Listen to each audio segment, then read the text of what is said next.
Ya, saya awalnya sebetulnya tidak ada rencana mau jadi biku sebetulnya ya. Waktu itu saya ada teman saya, dia dapat informasi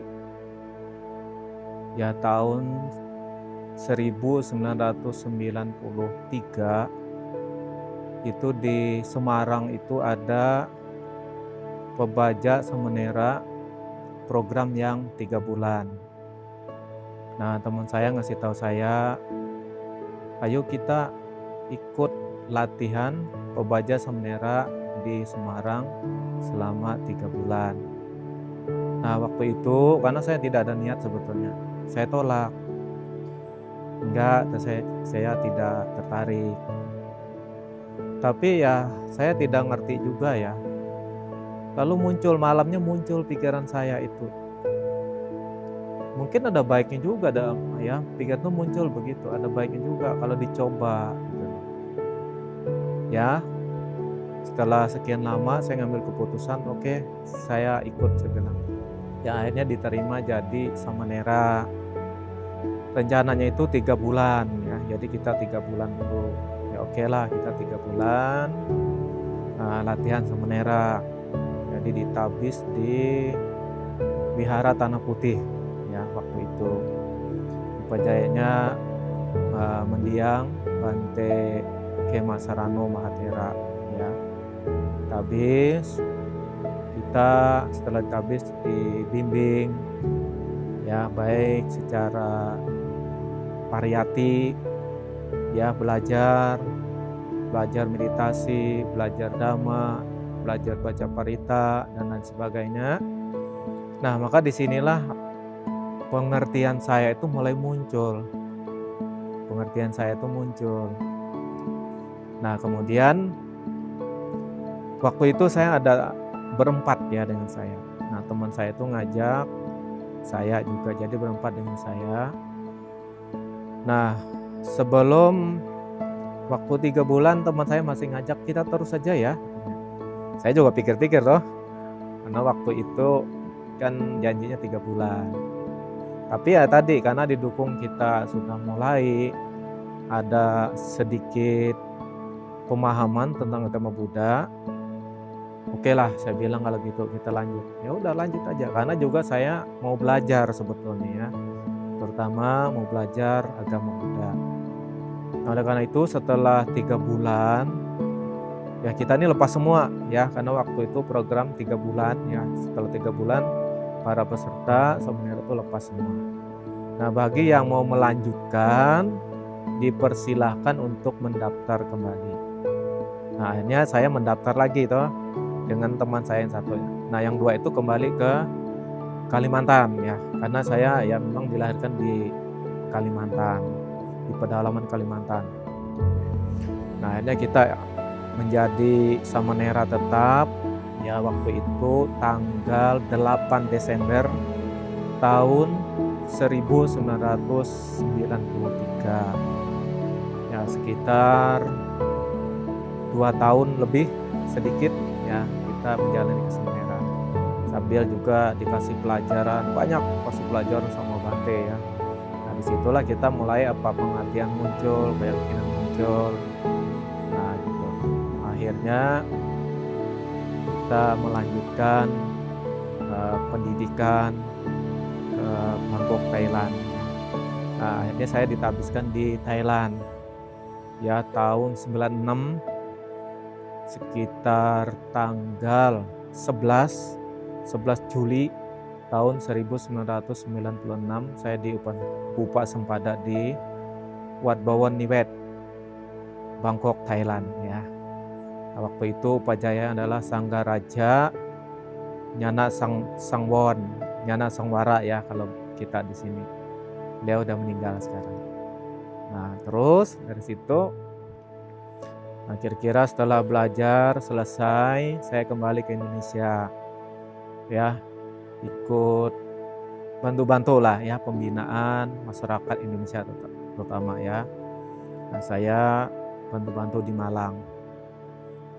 Nah, kira-kira begitu secara singkatnya ya, sampai sekarang. Nah, jadi teman-teman yang ngajak saya itu sekarang semuanya udah kembali ya ke umat berumah tangga. Jadi hanya saya sendiri. Saya ini sebenarnya kebablasan. Nah, begitu aja awalnya ya.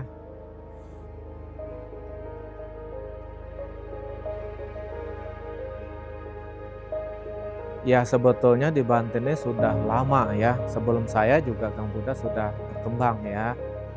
Tapi ya belum sebanyak seperti sekarang ya.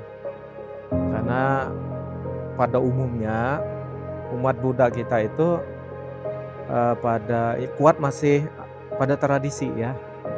Kadang-kadang tradisi itu dianggap sebagai agama Buddha sudah ya. Padahal mereka yang namanya wihara kan belum ada, belum tahu ya. Tradisi itu dianggap sebagai ajaran Sang Buddha. Nah, tetapi setelah sekian lama ya di sini kan banyak biku-biku juga ya.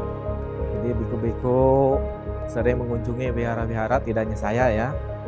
Untuk biku-biku lain juga mengunjungi wihara, kasih pencerahan, kasih pengertian ya, mengajarkan dhamma kepada mereka. Nah, maka umat Buddha berangsur-angsur ya punya pengertian yang lebih baik. Ya, juga tidak sedikit ya masyarakat kita yang belum mengenal agama Buddha tapi mengaku agama Buddha ya. Ya misalnya ada kemudian masyarakat kita yang kedukaan misalnya. Lalu dia butuh dibacain parita, ya, Bante datang bacain parita. Sekaligus kita jelaskan secara agama Buddha. Nah, dari situ dia muncul pengertian, muncul keyakinan. Nah, maka sedikit-sedikit mereka mulai mencari wihara-wihara mau belajar. Ya, terus demikian ya setiap tahun. Maka saya lihat setiap tahun itu ya lumayanlah bertambah ya.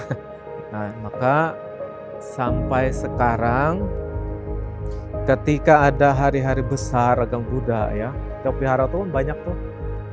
Misalnya seperti Waisak, nanti kalau Waisak pun banyak kan, bisa ribuan orang datang. Apalagi Sanggadana di masa Katina itu juga sama. Kalau datang ribuan orang. Jadi jauh kalau dibandingkan sebelumnya ya. Menariknya lagi di Banten nih ya. Jadi ada umat itu kalau hari ini ada kebaktian di sini, dia pada ikut kebaktian di sini. Misalnya di sini ya hari Rabu malam Kamis. Nanti di tempat lain ada lagi besok malam Jumat. Ya, Kamis malam Jumat kebaktian, dia ikut lagi di tempat itu. Nanti lanjut lagi tempat lain, ada yang puja bakti hari Jumat malam Sabtu. Nah, ada yang seminggu tuh 3 kali, ada yang 2 kali, ada 1 kali. Ya, kenapa saya tanya, kok bisa ikut puja bakti? Senang kok Bante. Saya malah bahagia Bante, senang jadi umat Buddha. Nah, ini saya pikir ini berkat apa? Adanya pembinaan biku-biku yang ada di Tangerang terutama ya. Tidak hanya saya ya, karena kan banyak biku di sini ya. Nah, itulah hasilnya sekarang kelihatan.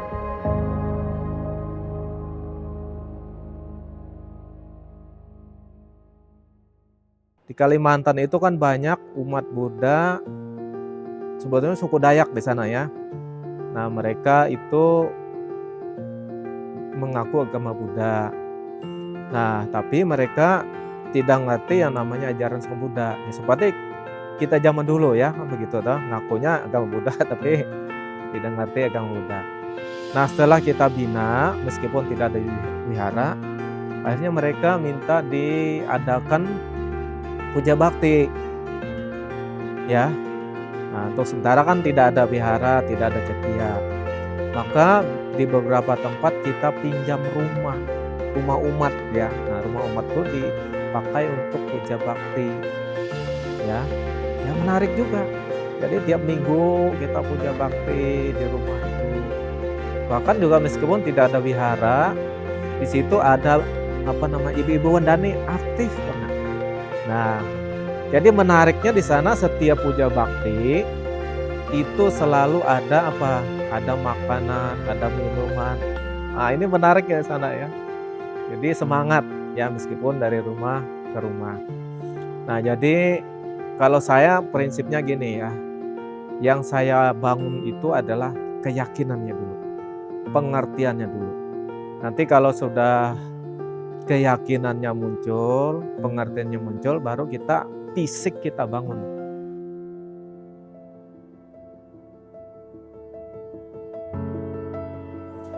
Ya kesannya ya siap-siap capek aja.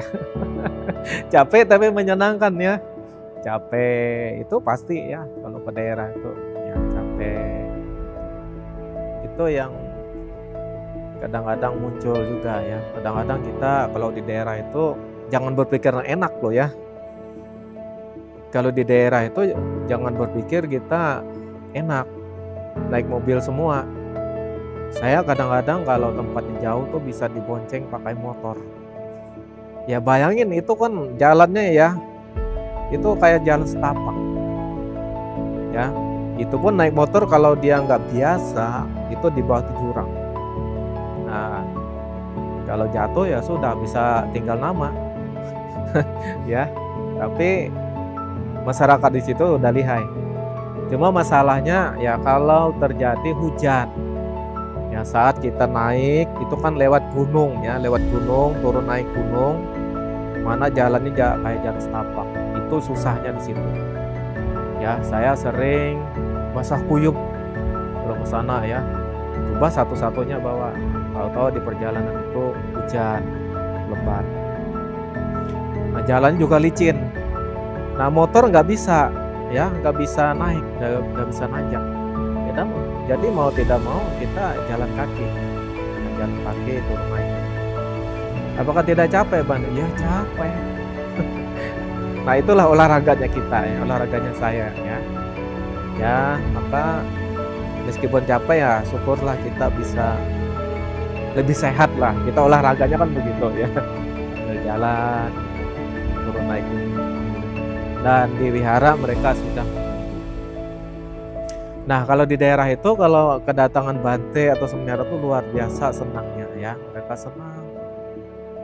Bahkan kadang-kadang sambil nunggu Bante dia masak. Ya masak pakai kawah, tahu kawah ya? Yang apa tuh namanya? Wajan, tahu wajan. Nah itu, tapi ya dalam ukuran besar ya. Nah itu masak di situ. Nanti setelah masak, ya ditambah nanti lauknya, nanti makan bersama di wihara tuh. Wah ramai itu makan bersama. Saya yang terkesan dulu kita rame-rame ya, sekaligus juga baksos. Gak ada piringnya tahu, daun pisang. Ya jadi makan bersama. Nah ini jadi tangannya nggak pakai sendok karena keadaan darurat. Namanya di pedalaman. Ya jadi sederhana. Ya jadi tidak ada makan di meja, makannya duduk lesehan. Nah gitu di rumah. Nah itu saya terharunya apa? Mereka tuh kebersamaannya itu loh. Ya kebersamaan. Ya apalagi kalau Bante yang datang, wah senang banget. Nah, ya itu tadi salah satunya kita melihat umat itu punya keyakinan, punya pengertian, ya, punya kebersamaan, itu salah satu obatnya kita nih, obat capek. Jadi capek itu seolah-olah udah hilang kalau kita melihat umat itu banyak, rajin berwihara, ya toh, rajin puja bakti, rajin belajar dhamma, ya. Nah gitu.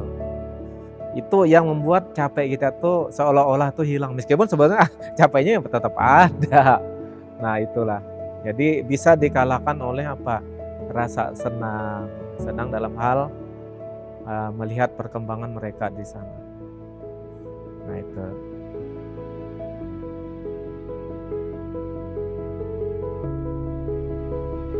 Ya harapan saya Sangga Theravada Indonesia selalu maju, ya maju dan juga selalu dapat membimbing masyarakat, ya. Dan juga ke depan kalau bisa juga biku-bikunya juga tambah, ya, tambah, ya, tambah tidak hanya 100, nanti bisa 200, 300, ribuan. Kalau di negara Buddhis tuh ribuan bikunya, ya. Jadi kalau mencari Bante itu gampang. Ya mudah-mudahan nanti di Sangga Theravada Indonesia ini juga ke depan banyak umat Buddha yang tertarik untuk latihan menjadi biku, ya. Jangan takut ya, nggak usah takut kita. Karena kita hidup tidak hanya satu kali toh. Sementara kita belum mencapai kesucian, artinya apa? Kebajikan kita belum sempurna, ya kita akan terus-menerus lahir. Ya, akan terus-menerus dilahirkan. Ya. Jadi kelahiran itu kalau kita baik sekarang, ya nanti ke depan juga baik, ya, dilahirkan di kondisi yang baik, di alam yang baik, ya toh. Nah, jadi nggak usah takut, ya. Hidup itu tidak hanya satu kali, kesempatan itu tidak hanya satu kali, ya.